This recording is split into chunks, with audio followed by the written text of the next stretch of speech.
Okay, so speaking of Young Gravy, we're going to talk about one of his biggest songs. I think my favorite song of his, because it's just fucking groovy. C'est La Vie, also featuring Baby No Money and Rich Brian.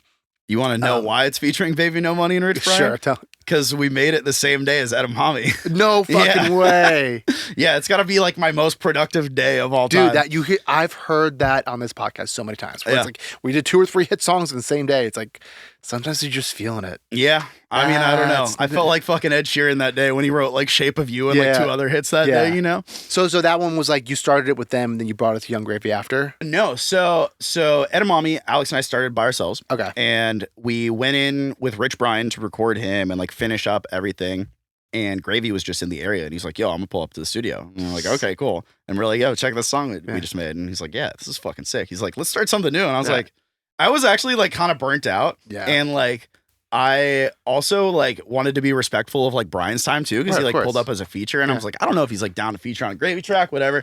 Like, and I was like, nah, let's just fucking call it. Like, I don't really feel like doing anything. And like all 3 of them kind of just like pushed me to like start something. And I was like, all right, fuck it. I'll bullshit some like, it was like some MIDI bass line that I just drew. Okay, I didn't want to play That it. was one of my questions. Is it real bass or a VST? I actually, in my head, I remember it like being bass that I played, but looking back at the project, it was the fucking Contact like Rickenbacker bass. It works. And like I just bullshitted some like fucking like 5-minute beat. Yeah. And I was like, yeah, here, you guys can fucking write. Yeah, go have fun with this. And they did like a hook, and my first thought was like, I was like, this is like very like expected, you know? It feels too expected, and I wasn't sure how I felt about it. And our time ended up being up at that studio, so we all ended up going back to Gravy's house, and we just recorded the whole fucking song in like his living room with like a TLM 103, just love that, straight into an Apollo, no chain, nothing. Yeah. And I was like, this is whatever. And then Gravy's manager texted me the next day. He's like, yo, the song from yesterday is great. And I was like, really? Song's like kind of whatever.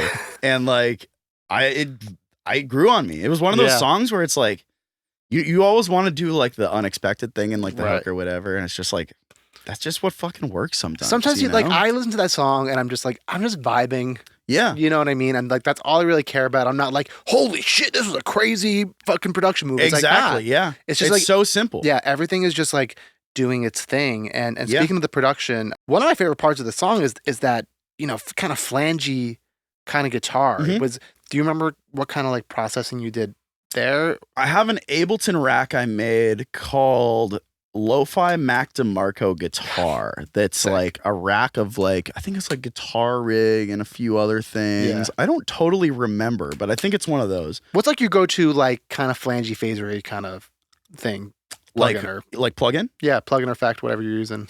I'm always trying to find good ones, and it's always so hard. I mean, the UAD MXR one is cool. That's a great one. The Meta Flange I use sometimes just for shits. Honestly, the Ableton one's great. Okay. Honestly, I've never used the Ableton one. I really like the Ableton one, especially if you crank up, I think it's the feedback on it. Okay. You get kind of like that like Tame Impala, like super phaser flangery sound. I mean, that's like one of my favorite guitar sounds of that song. Seriously. It's like, that's why I was like, man, I really want to ask like what's going on. Hell yeah. Dude, honestly, like it's probably one of those things where like especially when I'm in sessions with people, I'm a huge fan of like racks in Ableton. Yeah. I don't like fucking pulling up Guitar Rig and scrolling through a million sounds. There's nothing worse than that. So it's probably one of those things where I just I had a rack and I just was like, guitar rack, yeah, sure, I'll throw that shit on. Great. And just like not thinking too much about it and just recording it. Yeah, I mean that's what it feels like. You just like kind of play the part and we're like, all right, move on. Like let's move on to the next thing. I think most of what that sound is the rotary module in Guitar Rig. I think that's what's kind of like carrying it mostly. Yeah.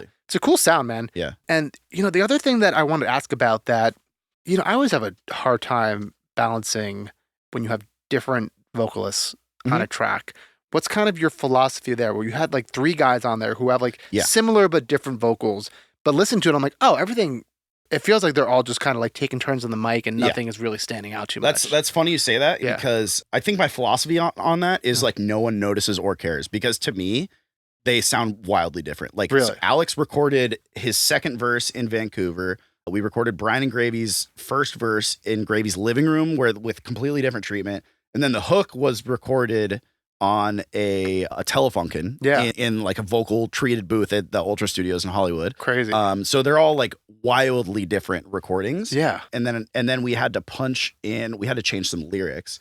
So we had to punch those in Gravy's basement with a fucking SM7. And so like if you like listen to them, they all sound very different. Like That's crazy. That's nice of you to say that they all sound cohesive. I mean, like, I bet you the thing, like, now when I listen to it, like, I might notice it, but like, as I'm listening and vibing to the song, like, hearing like go from like, I don't know who's taking turns in what order, but like when they're taking their turns, it's like it just feels really seamless. Yeah, well, it's certainly not, and like I definitely try to do some stuff to make it sound more seamless, but I think it's just one of those. I mean, it's like you have as critical of a listening ear as any, you know, and it's like if you don't notice that, no one else is gonna fucking notice that. I find a lot when, you know, the couple times I do duets or like I've never had 3 people on a song that I've produced, but I find that I have trouble sometimes more in like the low end of the vocal, where if like someone has like a really bassy voice, and like especially like when I do like a girl guy kind of duet, it's like those I'm like, fuck, like how do we make these like work? And you don't notice it when they're really far apart. But I did a song recently where it was like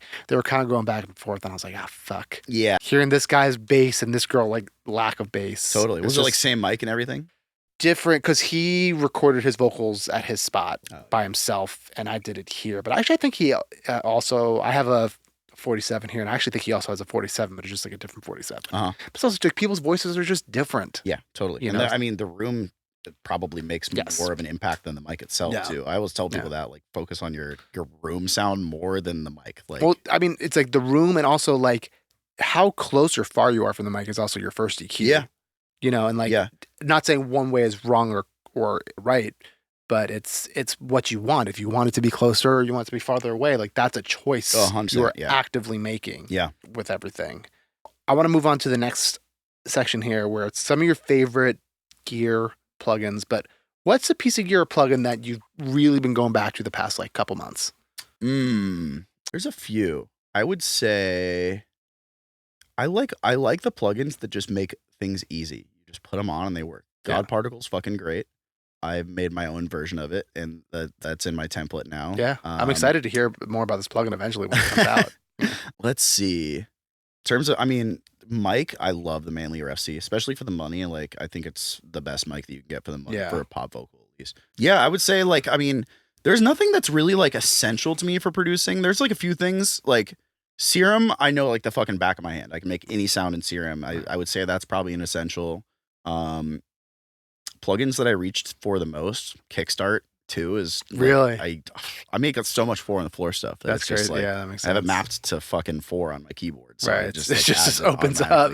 I mean, there's a lot of utility stuff that I use a lot, like Shortcut Buddy in Ableton. That's on my fucking template. I use that all the time. I have like all my like main plugins I use mapped to that. That's really nice. Yeah. Just to get things going quickly and speed. Yeah.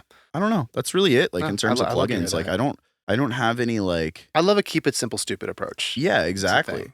Like I use like old school plugins. Like I've gone back to using Sausage Fattener all the time now. It's a great one. Sounds fucking great, dude. I just love simple stuff like that. When that first came out, everyone was like, "This is fucking nuts, dude." It still is. Like I can't find something like that. Like that works the same way.